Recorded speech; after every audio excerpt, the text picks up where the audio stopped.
The ongoings of of Reform UK are quite extraordinary.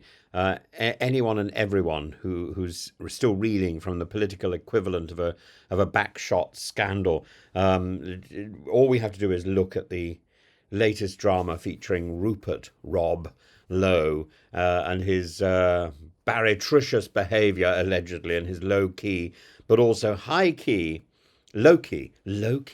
I'm trying to learn Gen Z lingo. Low key, his low key attempt to break bread with Nigel Farage. For those unfamiliar, Lowe, formerly of Reform UK and more recently in political exile, has been accused of making verbal threats and indulging in bullying tactics, which the party has decried with all the fervour of a Victorian schoolmaster catching a pupil smoking behind the chapel.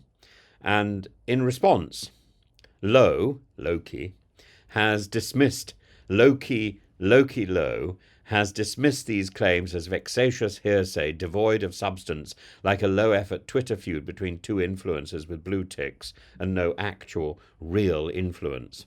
But rather than taking his forced exit with the dignity of a fallen statesman, or at least a mildly scandalised peer, Loki has gone full negociant jocularity in the Reform Club mode, publicly inviting Farage to dinner. This isn't just any dinner proposal.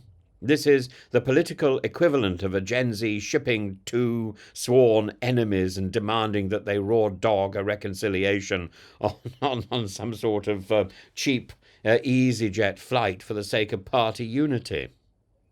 Farage, however, appears to be ghosting Loki with the skill and commitment of a seasoned Hinge user who swipes right for sport but never replies. Every dinner invitation has either been ignored or outright refused, leaving Loki to engage in what can only be described as the saddest drip-capping exercise of 2025. Farage, for his part, seems unwilling to play wingman to a man increasingly marooned on his own political island.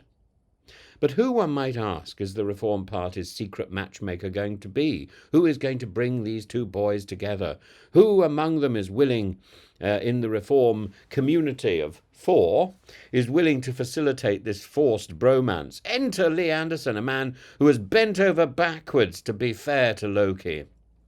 Whether this means he's willing to referee a reconciliation over steak and claret, or simply wants to watch the political drama unfold from the front row, remains unclear. Nevertheless, it is Anderson who could be the key to unlocking Loki, to unlocking this most unlikely political reunion, acting as the reluctant Cupid in a tale that has oscillated between tragedy and farce.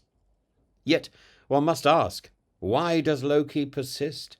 What compels a man to continually beg for a meal with someone who has metaphorically slammed the door on his face more times than a Deliveroo driver during a rainstorm? Is this a misguided sense of party loyalty, or is this merely political theatre of the absurd? Either way, Loki has made his plea. Any time, any place. One can only assume that includes the McDonald's drive-thru if things get really desperate. And so, as Scotland Yard assesses allegations and Reform UK lurches from one self-inflicted wound to another, we are left with the burning question: will Farage finally accept Loki's invitation, or will he continue to ghost him until the end of time? Stay tuned for the next thrilling episode of Reform, the Self-Sabotage Chronicles, coming to a parliamentary meltdown near you. Oh, and by the way, there is an alternative reading of all this rubbish. The alternative reading is that this is simply an opportunity to keep Reform UK in the headlines. And this is a ruse. Reform UK. The ruse a minute. Headline every week. It's like the old packet of cornflakes with the gift inside, as long as you can search for it.